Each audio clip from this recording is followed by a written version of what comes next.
Hey everybody, this is Larry. This is Larry with a little bit more sleep. I have some exciting hiking videos which I will not post yet, but maybe tomorrow. Um, for today, let's look at today's problem 1425 constrained subsequent sum. I'm in Hong Kong right now, so it's a little bit intense. So, yeah, given an integer array nums in an integer k, return the maximum sum of a non-empty subsequence of that array, such that for every two consecutive integers in subsequent, nums of I, nums of j, where I is less than j, the condition j minus I is less than or equal to k is satisfied. Um, but yeah, also hit the like button, the subscribe button, and join me on Discord. I don't know if I said it already. I just woke up. Okay, what's 37? Maximum sum. Okay. I'm just looking at example one. Two consecutive, so subsequence, not subarray, okay? Every two consecutive, so, okay. Uh, so every two numbers, it's going to be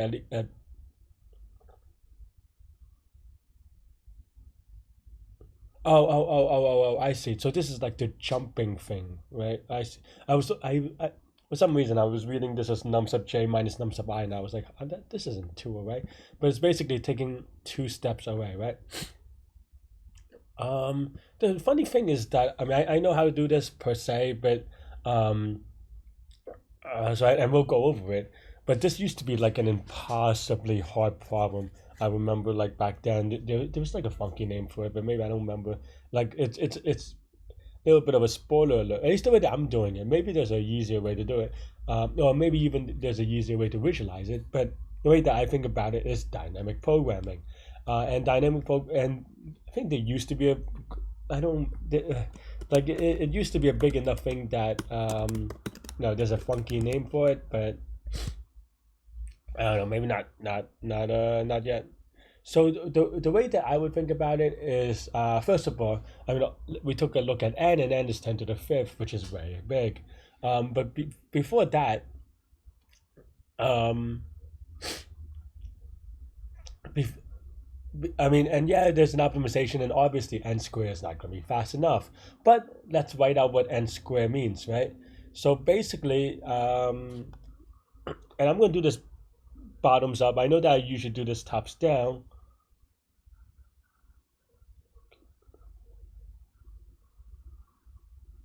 Maybe I could still do top down, but it's a little. No, I think you can do it top down. Or can you? I don't know if I know how to do it top down today, and I actually do have a little bit of a schedule to run, so I apologize for that. I'm going to do it bottoms up, but basically the idea is that um, maybe you write something like, and I'm just going to write best code, and you have to do negative infinity, right? Because they're negative numbers and must be non-empty. That's fine. Times n plus 1 maybe, right? But then now for I dp of I plus 1, because we have the 0th index as negative infinity, I don't know, right, is equal to, what is it equal to, right, is so now first we look at it as nums of I, and then so that's just taking this element by itself, and then we look at the last k element or something, or k minus 1 element. So j minus I is equal to k. So then we can do something like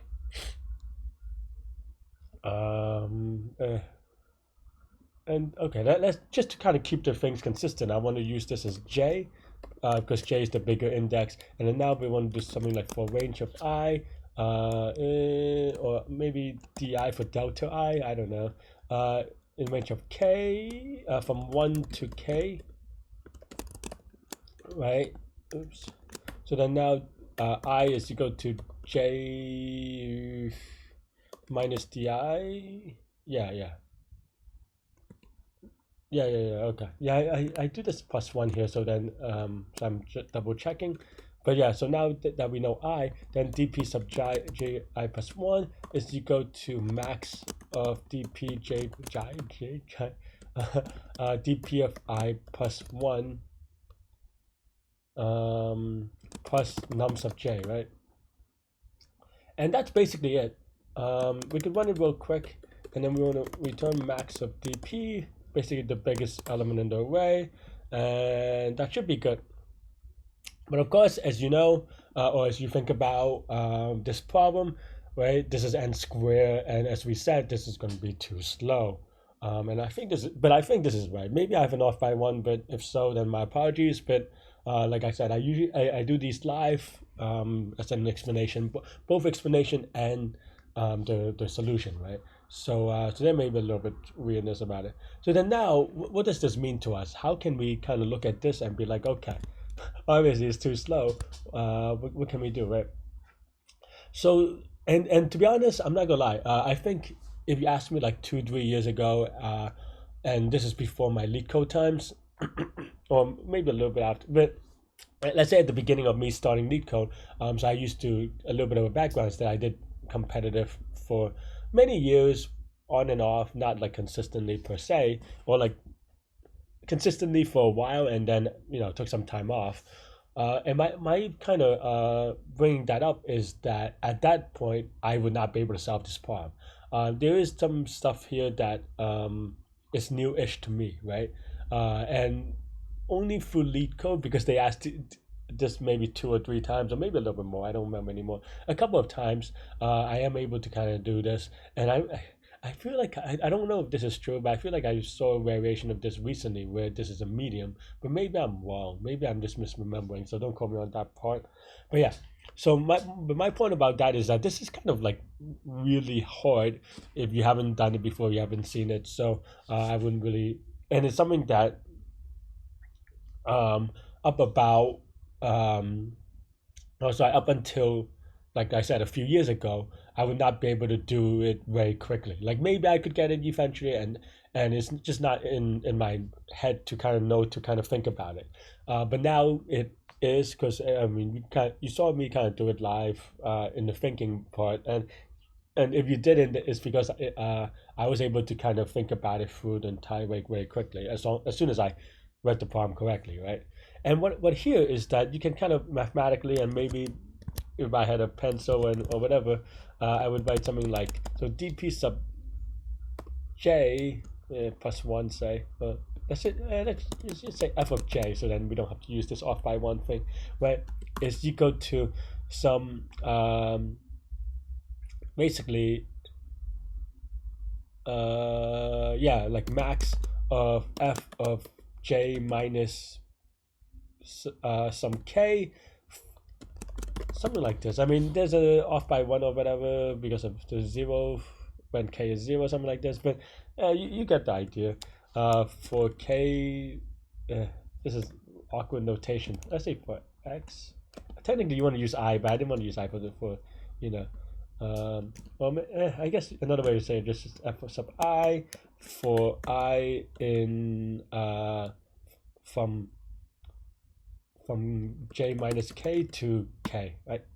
Or to j, sorry, right? Something like that, right? And and I mean, we're going to write it out, and you could, if you expand this, this is just equal to max of f of I plus f of I plus 1 plus f of I plus 2 plus dot dot dot plus f of j minus 1 plus f of j, right? For some, for the same, I'm not going to keep writing the for loop part, but you get the idea, right? And the kind of the, I wouldn't say trick, but the recognition is that, okay, now we have this. What is actually f of j plus 1, right? What is this? Line them up a little bit. Well, this is just f of I plus 1 plus f of I plus 2 plus dot dot dot dot dot plus f of j minus 1 plus f of oh, I think I messed this up here, sorry. Very careless today. So something like this, right? And maybe you can say, whatever, but that's the basic structure. Like maybe there's it's not 100% precise, but you get the idea. And hopefully with this visualization, you get where I'm going next, which is that, okay, now that we have this, then now we can see where we can attempt to make what can we call attempt to kind of save the duplicate work, right? And there are a couple of ways you can do this now, and the short answer is going to be sliding window. So basically, you have a window of k elements. I think it's k or k plus one element actually. This is kind of awkward. Well, I mean k other elements. So yeah, yeah, k elements say, and basically you're trying to get the max of k elements, and as you slide from left to right. And of course, that is another problem that at least if you are hoping to do hard, you should have, or if you're wanting to do hard problems consistently, it is something that you've seen in Medium, the sliding window max. And there are a couple ways you can do it. You can do a binary search tree kind of data structure, like an a log n data structure for add and removal, and then you just add and remove and keep track, and and that'll make this n log n. And of course, you can also do I think this is a max q, or monoton or max mono q, sorry, which is also the same thing. You just slide in left and right. I'm actually really bad at the max mono q part, or like, even though I did do a tutorial on it, but it's not something that I like memorize by heart. I mean, not that I try, and that's maybe why I don't memorize it by heart. So I have to prove it every time. But let's do it together. So then now you have a Q is equal to right?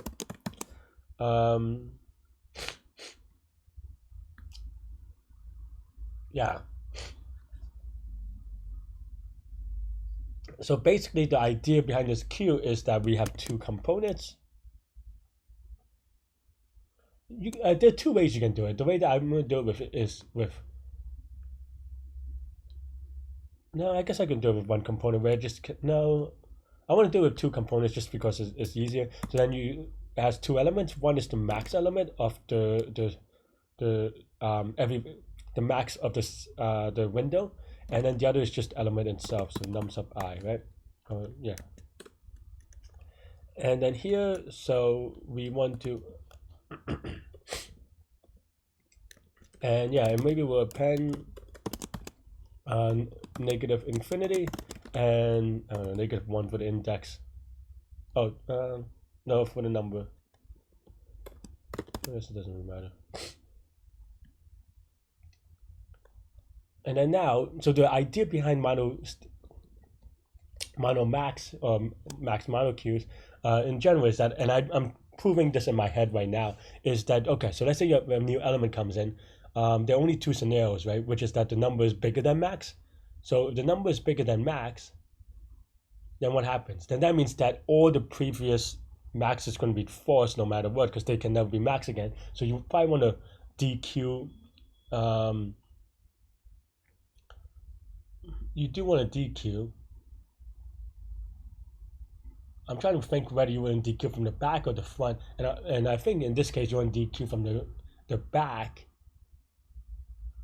because that means that the numbers that you're overtaking will never go again, where if you try to DQ from the front, you may have a higher number. I know I'm not explaining that super clearly, but definitely I have a whole video on this, so check that out, because I'm just going over it in my head. So then now, okay, so then now we try to go from the back, right? So while length of Q is greater than 0 and Q, the last element, with that, if the max is less than num sub, oh sorry,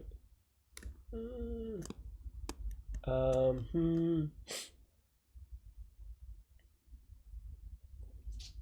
I think this is done afterwards. That's why I'm a little confused. Okay, so afterwards, we want to DQ because we don't need the max yet. Okay, yeah, I did this in a. Okay, right. So then here we might go something like max is equal to 0 for not using previous elements, and then now Q sub, if length of Q is greater than 0, and it should because of this thing, so maybe we don't because of this thing. So we should never need it, right? So max is equal to q sub 0 of 0, right? So that's the max element in the queue, and then maybe we just do like a max of this and a 0 so that we don't kind of, so then actually we can actually put this first, and then this is plus mx, and now this represents the max of this entire chunk, right? And so then now we can kind of remove this,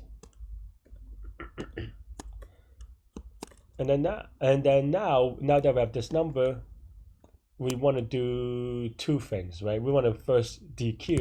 So while length of q is greater than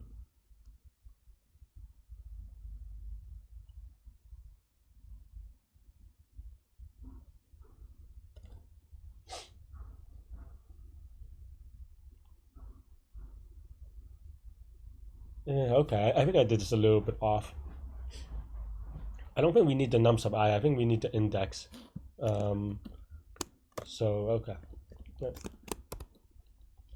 So yeah, so while length of q is greater than 0, and now we want to basically remove from the front elements that are outside the window, right? So basically, for example, if you're going from j to j minus 1, this one falls off the window. So while this is so this is the index, and while the index is less than j minus k, then it kind of drops off.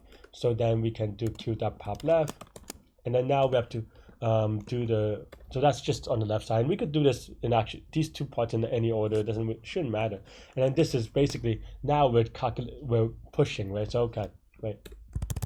I mean, we move elements falling outside the window, and then here push the new max into the window, removing impossible situations. And when I say impossible, the reason why this is efficient is that because when you're popping from the back, you're able to